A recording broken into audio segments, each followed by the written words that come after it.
नमस्कार, मैं हूं आपका दोस्त दिनेश पाठक। करियर मंत्रा के इस एपिसोड में एक गंभीर मुद्दे पर बात होगी। पूरी दुनिया में स्थापित बड़ी बड़ी टेक कंपनियां बड़े पैमाने पर लोगों को रोज क्यों निकाल रही हैं?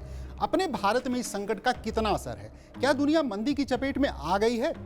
भारत समेत पूरी दुनिया में टेक कंपनियां लोगों को निकाल रही हैं। साल 2023 के अभी जनवरी चल रहा है, लेकिन अब तक 57,000 से ज़्यादा कर्मचारी निकाले जा चुके हैं, जबकि पिछले पूरे एक साल में 1,59,000 लोग निकाले गए थे और ये सब आईटी कंपनियों से निकाले गए थे। स्थापित कंपनी गूगल ने भी हाल ही में 12,000 कर्मचारियों को निकालने की घोषणा की है। भारत में मेडीबडी और स्विगी तक ने 300-400 कर्मचारी निकाल दिए।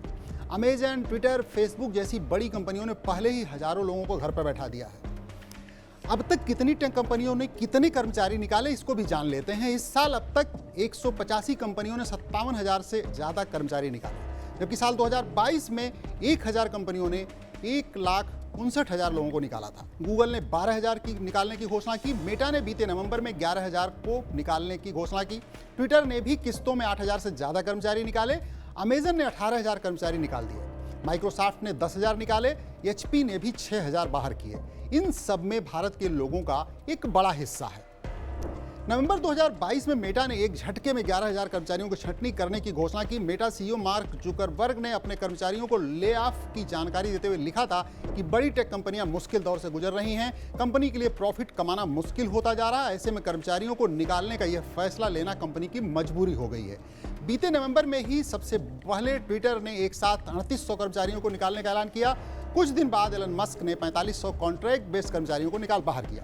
ज़्यादातर कर्मचारियों को कोई नोटिस नहीं दी गई। उन्हें पता ही तब चला जब ये अपना अकाउंट लॉगिन नहीं कर पाए। इसमें इंडिया में काम कर रहे 230 में से 180 कर्मचारी भी बेरोजगार हुए।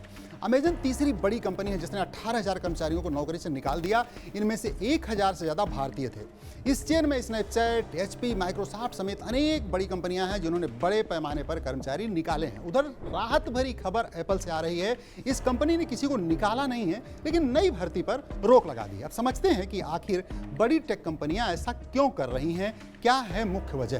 कोविड के दौरान काम बढ़ा तो खूब भर्तियां हुई, अब डिमांड कम हुई तो निकाल रहे हैं। महामारी के दौरान लगभग हर चीज़ ऑनलाइन उपलब्ध थी। सबने बड़े इन्वेस्टमेंट किए। ऑनलाइन क्लासेज, मीटिंग से लेकर शॉपिंग और खाने की डिलीवरी से खूब बिजनेस बढ़ा। मार्क जुकरबर्ग ने अपनी कंपनी के 13% कर्मचारियों की छंटनी की असली वजह कोविड महामारी के दौरान की गई मास हायरिंग को बताया है। जुकरबर्ग ने लिखा है कि महामारी के दौरान टेक्नोलॉजी के क्षेत्र में बढ़ती डिमांड को देखते हुए हमने बड़े पैमाने पर नौकरियां दी। हमें उम्मीद थी कि डिमांड आगे बनी रहेगी, लेकिन ऐसा नहीं हुआ। मेटा को डिजिटल एडवर्टाइजिंग में कमी आने की वजह से लगातार नुकसान झेलना पड़ रहा है। टेक कंपनियों की कमाई का बड़ा हिस्सा डिजिटल एडवर्टाइजिंग से आता है। महामारी के बाद मार्केट डिमांड कम होने का असर एडवर्टाइजिंग पर पड़ा है। एक साल में फेसबुक मेटा की सालाना कमाई 756 करोड़ से कम होकर 351 करोड़ पर आ गई है। वैश्विक मंदी की चेतावनी के बीच स्टार्टअप इकोसिस्टम लड़खड़ा गया है। ये आमतौर पर इन्वेस्टर्स से मिले रिस्क कैपिटल के भरोसे अपना बिजनेस आगे बढ़ाते हैं। एक रिपोर्ट कहती है कि साल 2022 में भारत में 266 टेक स्टार्टअप कंपनियां फंडिंग न मिल पाने की वजह से बंद हो गई। स्टार्टअप अपने मुनाफे से इन्वेस्टर्स को चुकाते हैं। मार्केट में डिमांड कम होने की वजह से कंपनियों की कमाई कम हुई है। रिटर्न के लिए खर्चे कम करने की कोशिश के तहत लोग निकाले जा रहे हैं। छंटनी का सबसे बड़ा कारण वैश्विक मंदी को माना जा रहा है। मार्केट में सुस्ती आई है। महामारी और रूस यूक्रेन जंग की वजह से अर्थव्यवस्था में डिमांड और सप्लाई ने घालमेल कर रखा है। जरूरी सामान जैसे अनाज, दवाइयाँ और क्रूड ऑयल की सप्लाई चेन बिगड़ी और डिमांड बढ़ती गई। इसकी वजह से महंगाई बढ़ गई। पिछले साल भारत में महंगाई दर लगातार 9 महीने तक आरबीआई की तय सीमा 6% से ऊपर रही। आसान शब्दों में समझें तो महंगाई दर का तय सीमा से ज़्यादा होने का मतलब है कि लोगों को 10 रुपए की चीज़ 40 रुपए में मिली। ऐसे में करेंसी की वैल्यू कम हुई, लोगों को खर्च करने की क्षमता भी कम हो जाती है। इसे कंट्रोल करने के लिए सेंट्रल बैंक रेपो रेट बढ़ा देता है। रेपो रेट यानी जिस ब्याज दर पर आरबीआई दूसरे बैंकों को लोन देता है। रेपो रेट ज़्यादा होने की वजह से कंपनियों को अपना बिजनेस बढ़ाने में परेशानी आने लगी।